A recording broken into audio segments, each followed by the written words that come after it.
Good day, everyone, and welcome to today's webinar on competency in the workplace, the fundamentals, benefits, and misconceptions, brought to you by the National Training Agency of Trinidad and Tobago.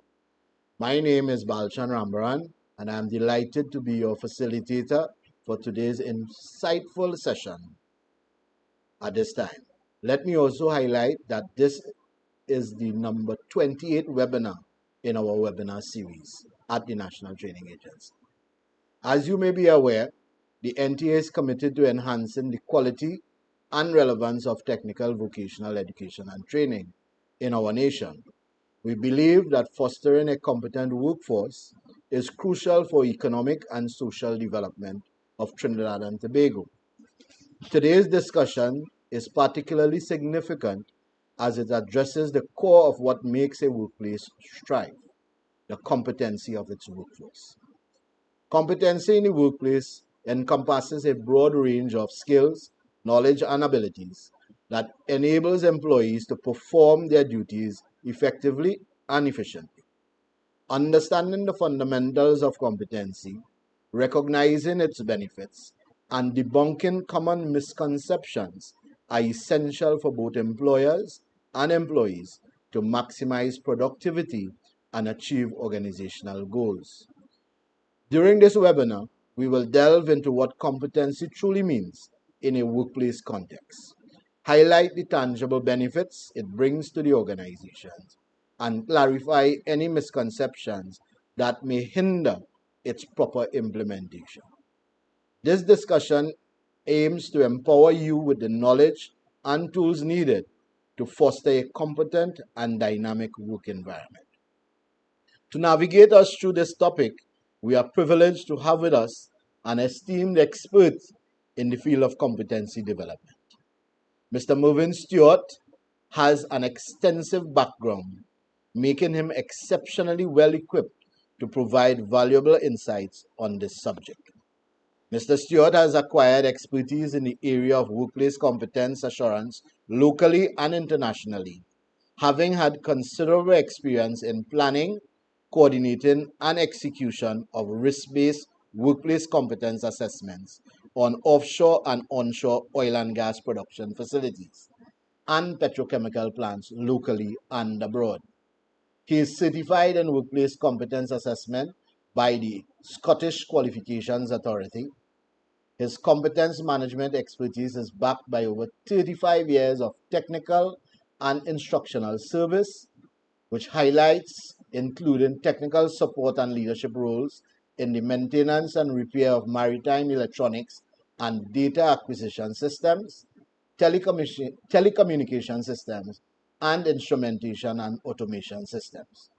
Other highlights of Mr. Stewart includes teaching instrumentation and control systems at the Metal Industries Company Limited, also at the National Energy Skills Center, and TTIT, now UTT, at the diploma level, and delivering and developing customized training in instrumentation and controls, distributed control systems, and SCADA systems for industry personnel.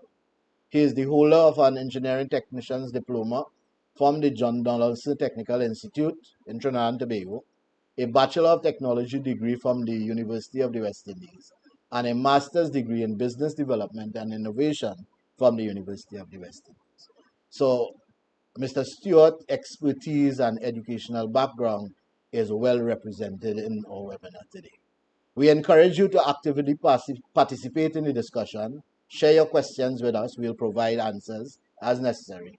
Your engagement is key to making the session informative and beneficial to all stakeholders.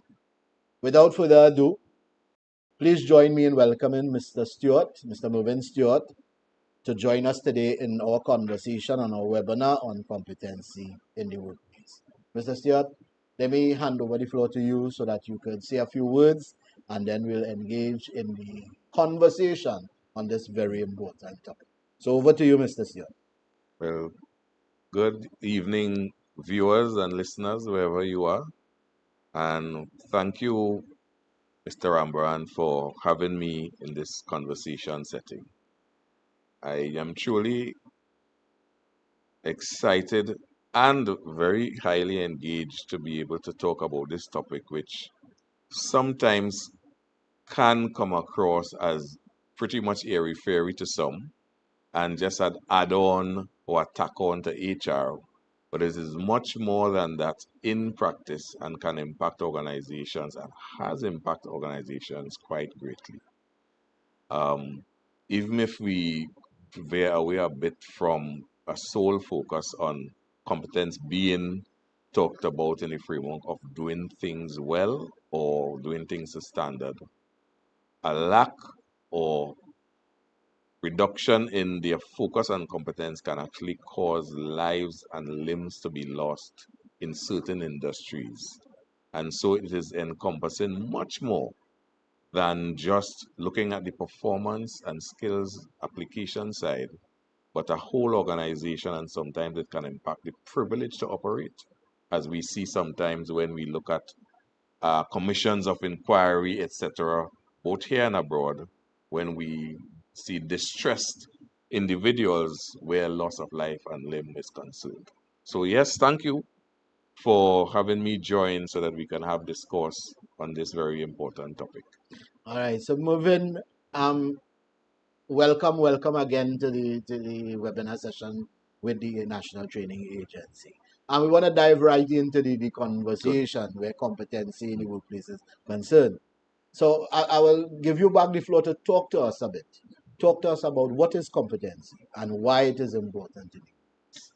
Okay, so of course, when we talk about when we use the word competence, competency, competences, it is a common word in our language, English language. People use the word and the term.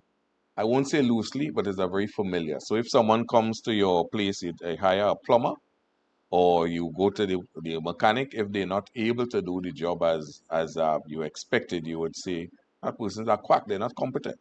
You know. So we all have an interpretation of what we expect when people are performing work. However, if we are talking about managing competence in a formal or a manner that we can effectively implement policies and practices, then we have to get a little bit more specific and granular with the way we view what is the term that we are looking towards implementing management for. And so you would find various definitions, one of which, if you look at the Oxford Dictionary, it says the ability to perform a function well. Now, what does well mean to various people?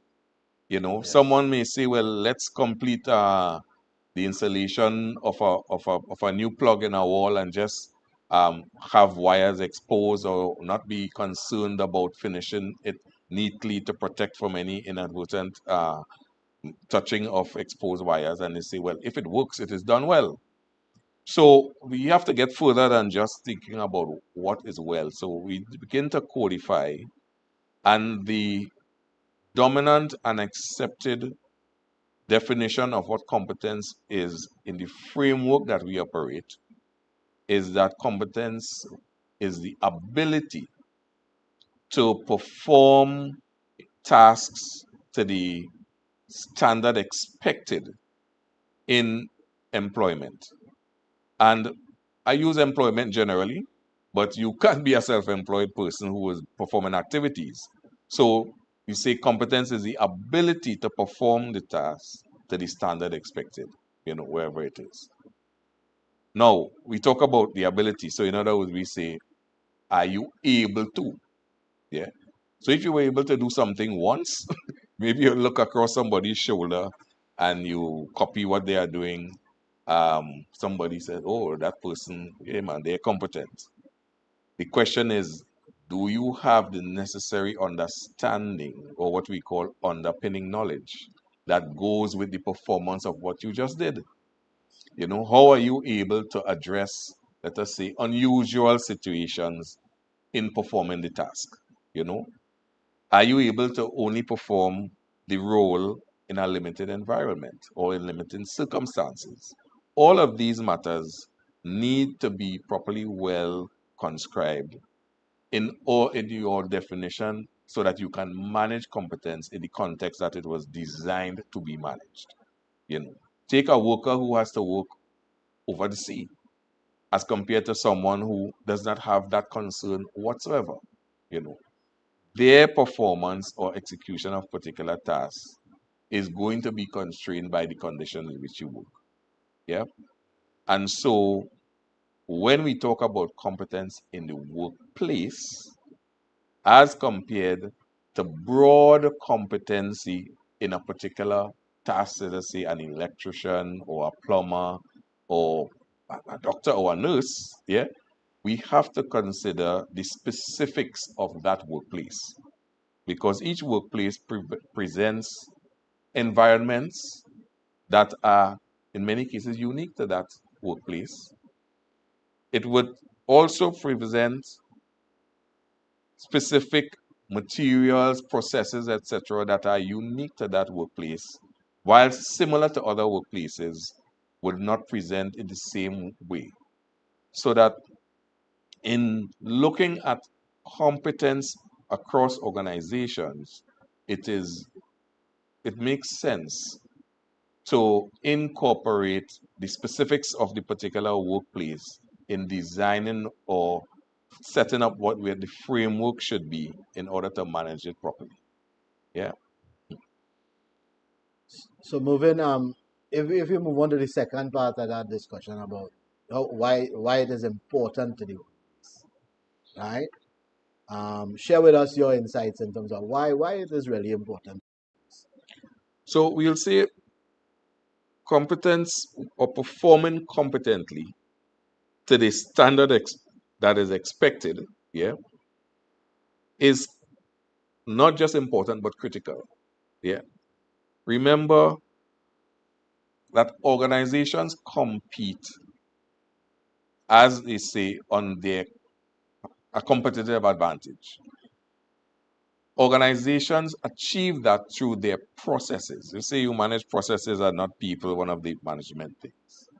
But organizations implement those processes through their people. So if it is that organizations strive to compete and to execute their mandate, and they are eventually at the end of it doing it through people, then it makes sense to have the performance of those people from the baseline expectation right through to implementing the actual task aligned to expected standards so that you get that level of repeatability, you get that level of efficiency, and you reduce the variability in the execution of tasks from one individual to the other within the organization and within roles. So it is quite important. But let us have a look at that diagram that you will be seeing on the screen. Yeah? This looks at a life cycle or competence stages for an individual, any individual in any role. And what if, as an overall, what it does is to recognize and to illustrate at the same time that if you start off with an individual who is performing, let us say, at a level of excellent uh, competence, although when we talk about competence, we say competent or not yet competent. Yeah, but in some places look at levels of competence. Yeah, if you say someone is at the highest level, yeah, the point about the reality of working and the reality of time and so on is that drift take place and sometimes unconsciously. So let us take someone who, at the bottom right, in the green block, performs competently as a matter of practice and habit. So they've gone through all necessary training, they've gone through the necessary mentoring, etc., and got to the level where they can be relied upon to perform competently as a matter of practice and habit. So we would say they're a crack shot, right? Now, that person, if they are presented with a new task, yes, yes, they will have some tacit knowledge. So they will have the ability to be able to adapt and apply their current competence in a situation that was formerly unknown. However, that new task, being an unknown previously to them, now is going to require a learning curve in order to now perform that competently as a matter of practice and habit. Yeah? So even the experienced person who is competent as managed by competence management, presented with a new task, requires a process. And we know that organizations are alive and there are changes constantly. So we expect that at some point in time, you are going to be faced with tasks which may be not entirely new, but we may have new knowledge coming about how that task and new materials and new processes. Yes. In another framework, you have persons who are unaware of their limitations. Again, changing environment or from development of bad habits. We know that some of the crack shots end up saying, well, I know this by, as a matter of course, take a shortcut. We don't have to do this again. I know this was going to be the outcome. So we tend to have these very experienced crack shots, sometimes overlooking or foregoing some of the safety rules that are there to keep them safe.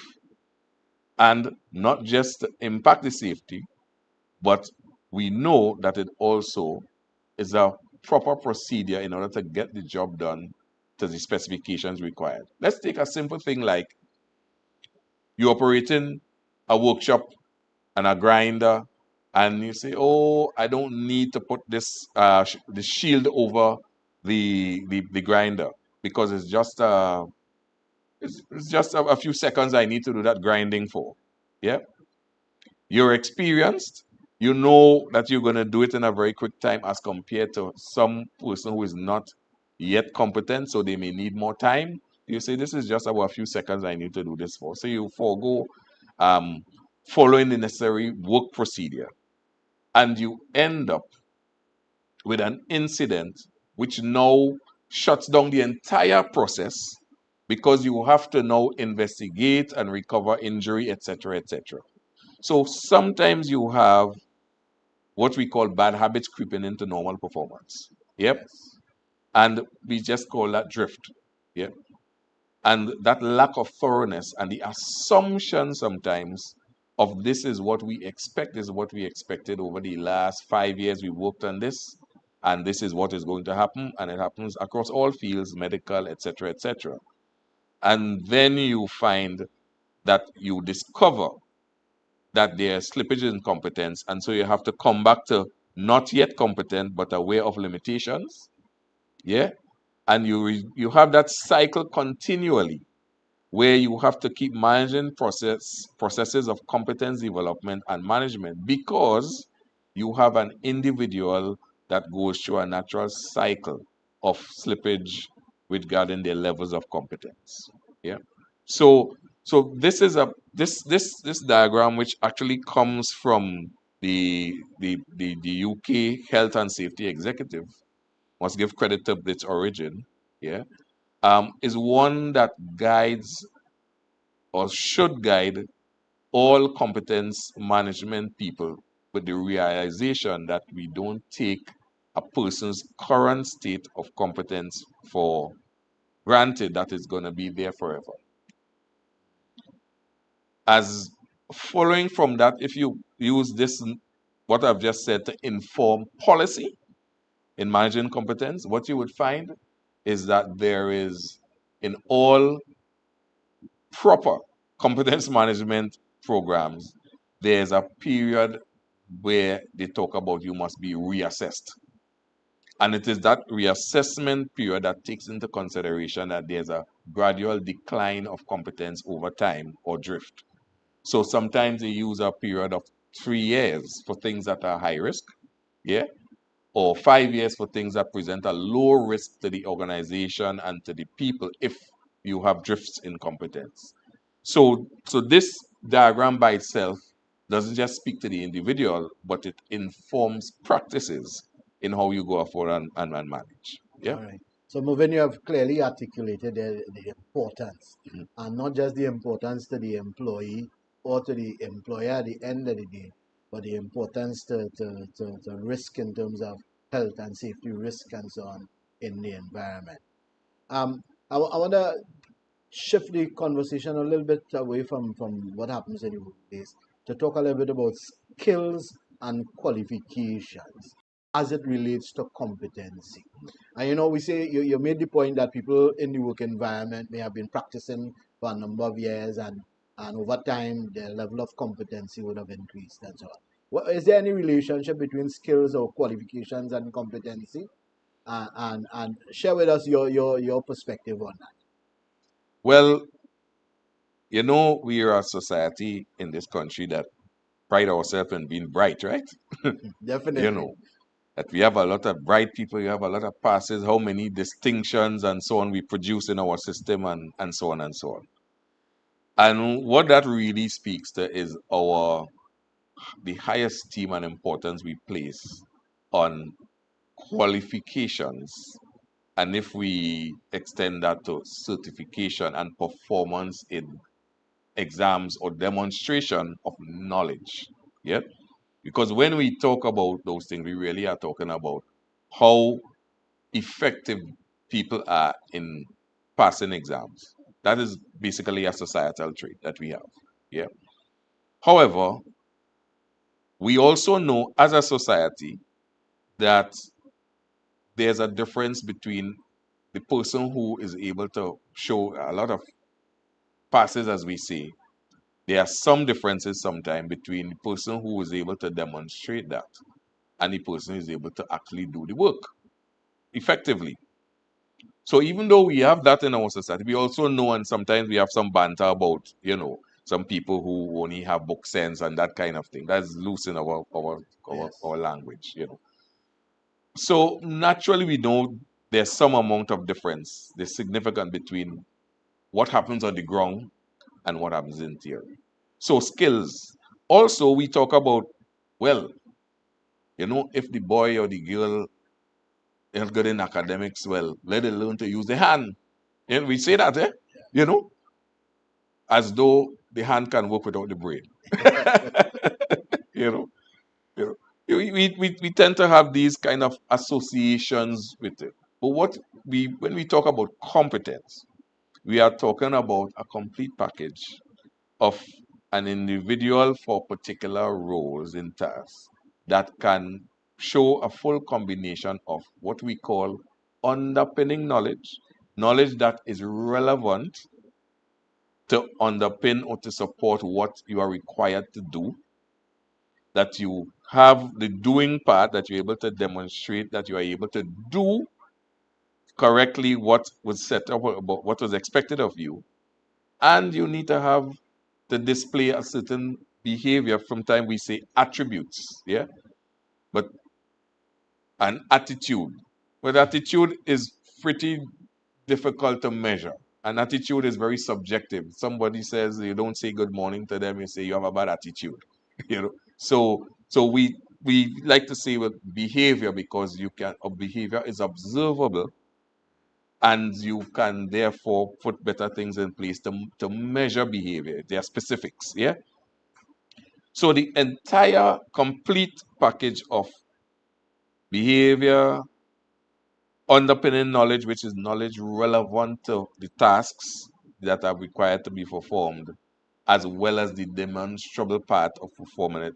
That is what we look at when we talk about competence, as against separating someone who is able to perform some work, maybe not necessarily have the underpinning knowledge, or somebody who is able to speak about it and explain, but not do it.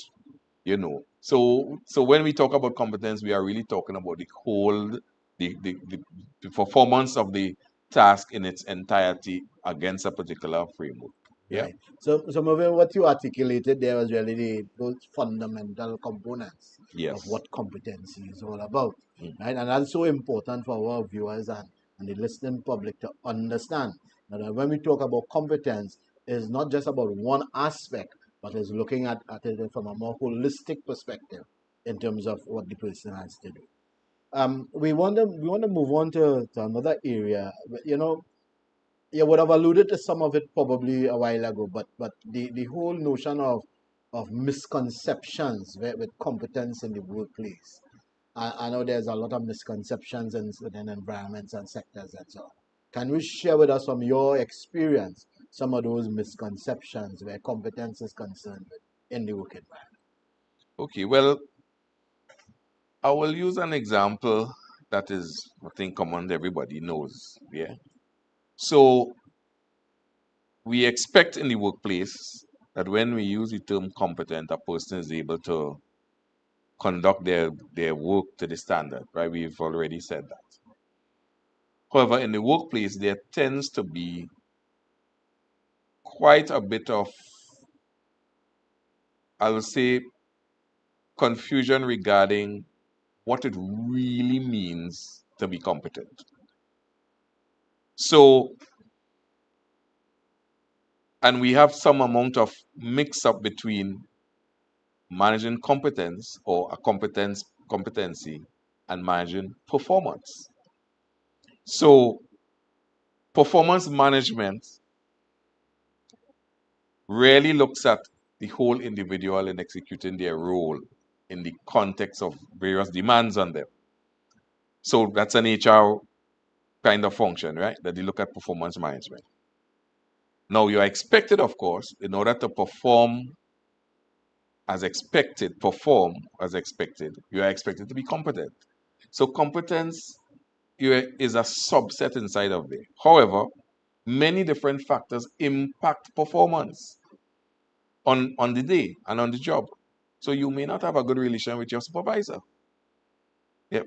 Or you may have issues that are personal or familial that impact how you perform on the day or on days. Yeah. So what you tend to find is that, for example, if someone has been deemed competent through a proper process of assessment against standards, they have produced the evidence, because when we assess competence, we assess against evidence and not opinion. Standards are written. Yep. Evidence is submitted against those standards, and assessment judgments are made along particular principles. Yeah. However, so if someone is deemed competent properly, but that person does not perform on the day, it is common in industry for someone to say, but how is that person competent?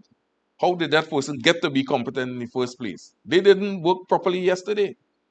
But the person may have just received a phone call saying that there was some tragic incident in their family and they were distracted and so on and so on. So what you find is that within the context of the work environment,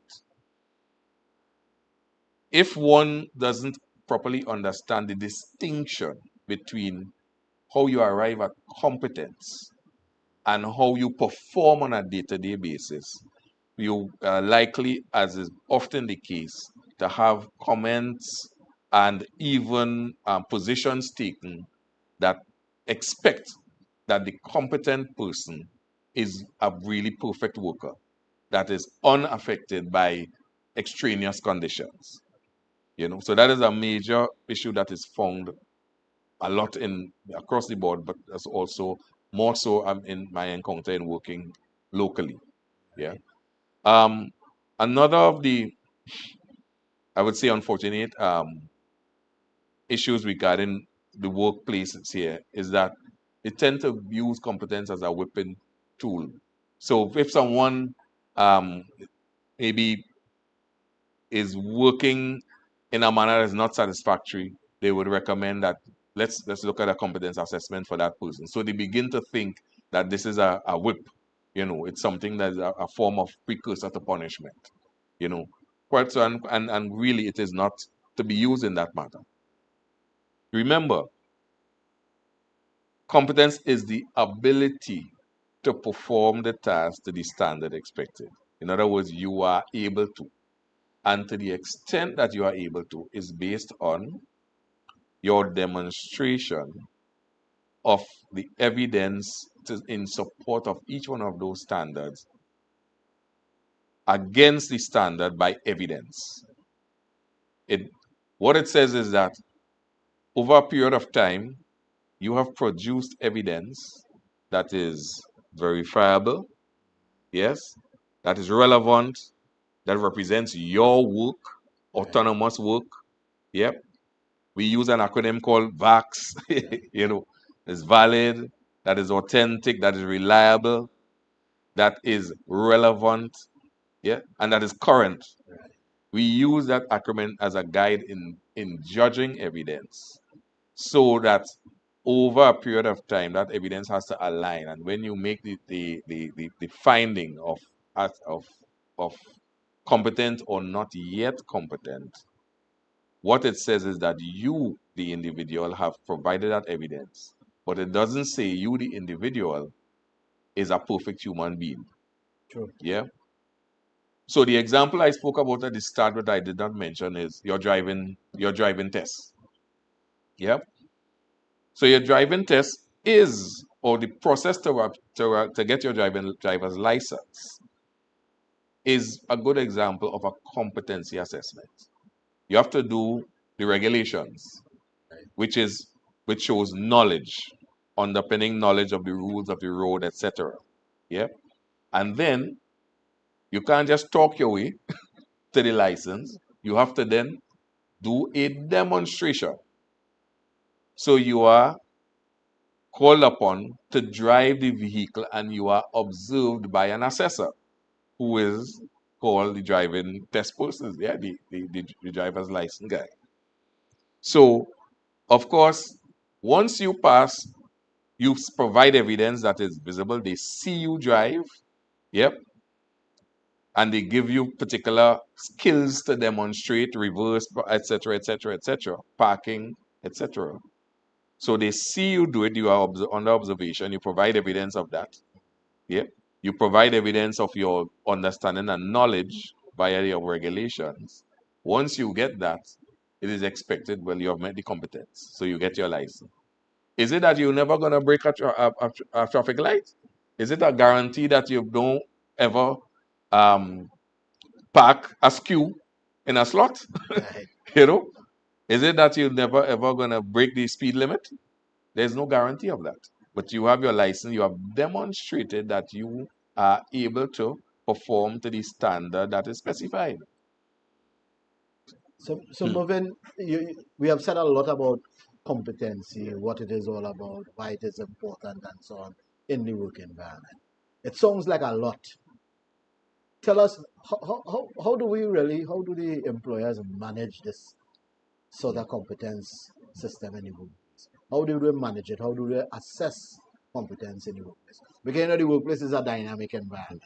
And you would have said before in your definition is about that ability to perform in that environment. Yeah. Understanding the work environment and how dynamic it is. How do they manage and how do they assess competency in that work environment? Well, I would tell you about what we've encountered in terms of the state of play, even locally and globally in some of the places I've been exposed to. And I will also juxtapose that with let's say what good looks like. Yeah. So let's start off by it's the workplace. It's not school. Right? So you would have assumedly got your employment because you would have satisfied particular criteria. So you would have met what we call baseline assessment competencies. In other words, you have the entry qualifications and attributes to project for competence in that role. Yep, if let's say you knew. So to start with, you enter with a certain level. And you are going to be working assigned work, assigned duties, etc., etc. So already you have the first conditions for the establishment of a competence management system. You have people performing tasks under controlled environments. Yeah. So that is already in place. Whether you have a a formal competence assurance system or not. So you already have a component there. So what is required? So you also have job descriptions. Yes, you're interviewed, you have job description. What we know is that job descriptions, because it has to cover, you say, a wide enough span, and there's that clause at the end that talks about any other, etc., etc. Job descriptions don't really lend themselves to being translated very easily into competence standards. Because when you talk about a role, the person's role requires them to perform various tasks and so on and so on. Yeah. Um, the frequency of some tasks is limited. Yeah. True. Some tasks come up once a year, some tasks come up once several years, some tasks are every day. Yeah. And so, because we're now talking about managing competence, yep, we now want to, and it is predicated on a set of standards that accurately reflect what the person's activities are supposed to do. Organizations should start off with moving from your job descriptions as a guide of the broad role to being able to codify what the tasks are, so that you can then develop standards to say, if you to do this task at what the level that we expect, this is what you should be able to do, X, Y, and Z. And this is the associated knowledge that comes behind this. And this is the expected behavior that supports consistent performance of this task. So I'm saying standards development. Of course, you can have standards development, but there's no buy-in from the executive management. So we need to have the organization as a whole embrace the idea and to embrace the notion and properly understand that they are running their business through people, and they are really dependent on people to perform competently in order to get the outputs of their business to what they want. So once there's that buy-in, which is not usually the case across all organizations, yeah, once there's that buy-in, then you begin to resource the activity and processes. So you need to have a framework. Yep. The framework that guys say you have standards. Yep. You have policies that says what the procedures would be, etc. Yep. When does a person, after joining the organization or moving from one department to the other, when does a person become ready to be assessed? In other words, you have a sufficient amount of time and opportunity to develop the competence, because you need to have the opportunity to, Mm-hmm. as well as the issue of training and development into the role. So we kind of extending the loop here now. We're just not looking at assessment of person's competence. We're looking at the overall framework where competence is managed. In other words, you have to have a development path as well. Yep. So when you look at having a company set up or established, one, we're already on the road because you have people performing tasks. Two, you already have um, job descriptions which can be used as an input to having standards, relevant standards. Yep. You would need to incorporate and include people who are considered to be competent in those roles in informing the standards to be developed. So that sometimes you have some people who they've never done the job, but they hold a position in whatever department, and they say, well, you are senior, so you're going to work on developing standards. But they have never done such a job. So they're really not in a position to properly inform what is expected in order to be able to perform that particular activity properly, because you've never done it yourself. So you have the issue of who is competent to inform the competence assurance. Yeah. And of course, you need to have assessors. Yeah. You need to have people trained to be able to make assessment decisions based on evidence against standards and on nothing else. Not familiarity with the person, not because you know the person going through a hard time and they need a break, you know, etc., etc. And all of that must be set within a quality framework, meaning that you need to have, as we say in assessment language, verification. Now it is called internal quality assurance, so that you are able now to have persons who could take a step higher and look at what is being done in managing the assessment, the standards development, the currency of the standards, the processes in place, the procedures, and look at what kind of outcomes are there. Yep. So that's what we look at in terms of looking at that. So can you provide for us any kind of examples of systems like these that have been implemented in Trinidad and Tobago in organizations? Well, so yes. So one of the things locally and is not well known across the board, but is known within sectors. So in our oil and gas specifically, um, to some extent petrochemical, but in our oil and gas um, offshore environments, because we have the major players actually are coming from regions or countries where there are regulations and laws that that require them to show proof of competence as a factor in their safety management.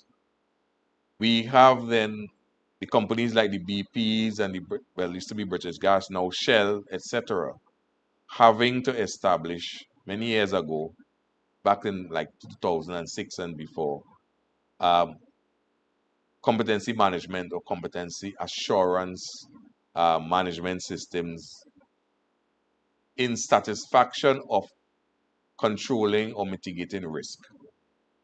So those companies have established those systems, not in compliance with the local requirements, but in compliance with their overseas or head office requirements. Yeah.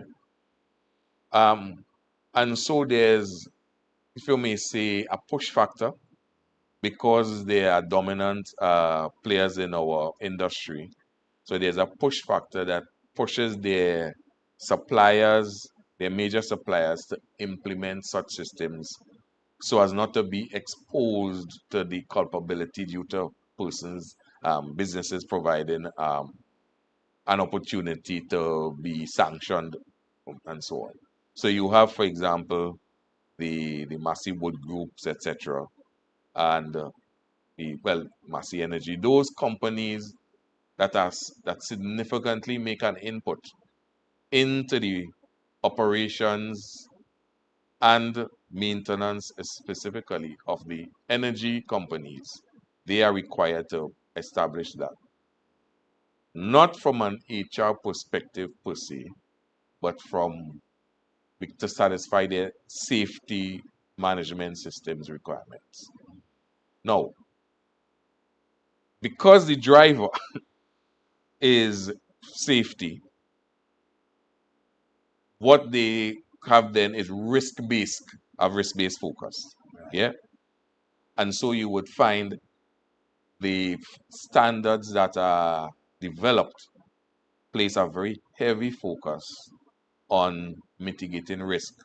And so the performance of all the tasks as encoded by the standards speak towards rigidly, strictly following procedures and so on and so on.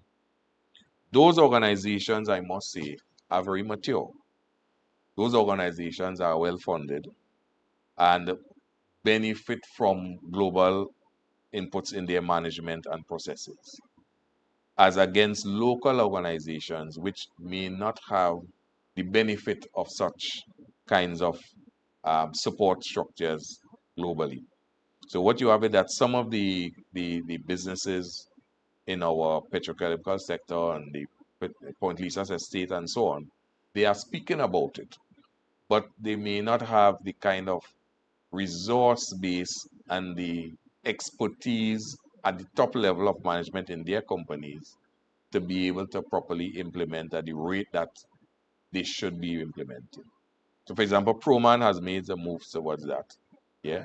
And I know, Atlantic LNG being, of course, um, a shareholder, being owned by basically many of the, or a few of the upstream companies. They would have that influence as well as NGC and so on. Yeah. All right, so thanks for that insight in terms of those organizations who would have actually implemented systems such as these. But I want to take your mind back to when you were talking about the competency management in the workplace. And you touch on something outside of the competency assessment in terms of training. Share with us your view in terms of training and development as it relates to competency. And what role does training and development play in this whole conversation about competency? Well, training and development is critical to the development of competence. Um, and that is recognized across most organizations. As a matter of fact, sometimes the role of competence management is placed in training and development, and they call them training and competence, training, development, and competence departments, So if we cast our mind back to that figure one diagram, yeah, um, and I'll just speak it. We don't have to put it up, yeah. Um, we recall that over time there's drift, yeah. There's going to be drift, regardless of how crackshot, quote unquote, the person is. But let's look at initially. Let's say a person comes into the organization, they need to develop their competence, yeah.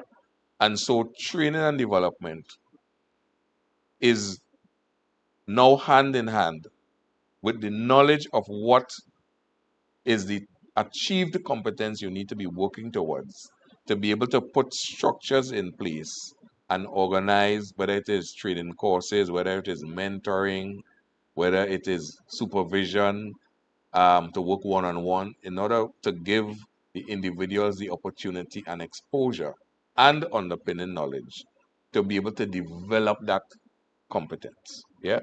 In addition to that, so that's on the forward path. But if we look at the feedback part, wherever there are gaps in competence that have been assessed and found, because yes, indeed, competence assessment provides basically two outcomes: competent or not yet competent. Yeah. Where there is a not yet competent, there would be specific gaps that need and will be identified. And how you treat with that is you feed that back into training and development so that those gaps can be properly addressed.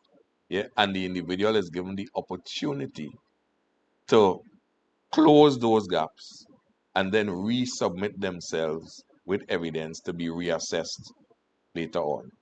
Because one of the things is we know is that the path towards a competent worker or a competent person is not a linear path for everyone. True. Yeah. So some persons would have, as we say, some people have different aptitudes. So some persons for certain aspects of a job or certain tasks they will pick up and be able to demonstrate competence in a certain way and more rapidly. And other tasks they may say, I didn't really like to do this. This is not my strong point, as they say. But if you are required to fulfill the role in its entirety, which means you are required to show competence across all of the standards that are relevant to that, then even the ones that you ain't really like that much, you need to be able to perform them to the standard expected. So you tend to have those gaps in areas that people, one, may not have had the opportunity to develop the competence with much, and two, people may shy away because other people would have been doing those tasks. You tend to say, well, okay, let assign the person who is better at that to do the task So the ones who are not as good don't get the opportunity, Right. you know. So you tend to have that natural kind of flow in work environments. But training and development, right, well in tune with the competence management, owns that. Yeah. So Movin, we have reached the stage where I have one final Mhm. conversation, after which we will pause to see if we have any questions from our viewers and so on. And given the Trinidad and Tobago culture, so let's bring it home now Mhm. in terms of the culture of Trinidad and Tobago as it relates to work, right? Not general culture, Yeah. but as it relates to work. What do we as a country, what do we need to do to improve competency among workers? Because you will hear employers asking for persons to come into the work environment to so-called to hit the ground running, as we just say, Mhm. or have the level of competency to come in and perform from day one. What do we need to do where competency is concerned?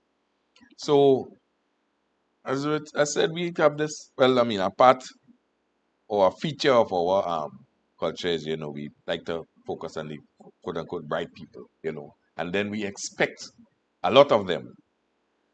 But across the board, right, we tend at the workplace level, unless there's a fairly sophisticated organization that recognizes that you have to invest in processes and structure in order to build and to maintain and manage competence. A lot of our business environment, unfortunately, does not invest properly in even identifying what are the specific competencies that really would work for their business. So one is paying a greater emphasis on really looking at the competencies that are required across the board for the benefit of your own business, yeah, organization, and putting things in place to set up a proper structure that one helps to manage and to inform everyone who comes in and to develop that path towards competence, and then to be able to put a system in place to manage that, as we call it, sustaining competence. Yeah. The issue of the starboy worker, that's our part of our culture. So you have the starboy worker there, and that starboy worker um, doesn't have to follow any of the guidelines because they're already a star. you know. So a part of our culture is to, as you get to be more influential, you tend to carve a space for yourself, and nobody could tell you anything because you're already crack shot. And so you no longer work within the procedures. So you have procedural drift and so on and so on. Yeah. And potentially you end up with a commission of inquiry because somebody got tragically lost their lives because somebody didn't follow our procedure, etc., etc. So our general approach, if you want to say culturally, our general approach to not properly codifying and working within structured environments for managing competence is something that can work against our own benefit, because we would like to have, whilst we don't want to be bogged down with being limiting our creativity, which we boast a lot of. We don't want to be bogged down by having structures that limit our creativity. We need to still be able to embrace the benefits of structured approaches to managing competence and developing. So, All right, Mervyn, we're going to take a pause for just a minute there to see if we have any questions from on the live.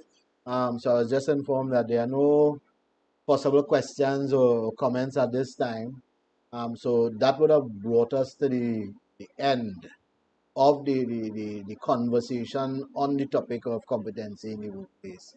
So let me take the opportunity at this time to thank Mr. Stewart at the end of the day for coming and sharing his expertise with us, and to thank our viewers on the live and as well as on YouTube and whatever platforms we are streaming on, for their participation and viewing of the information.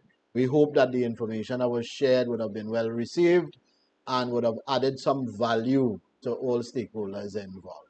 So, having said that, let me bring the session here to a close and say to Mr. Stewart again, thanks very much for embracing us with your expertise and guidance on this important topic. So with that, we close the webinar for the day. Thank you.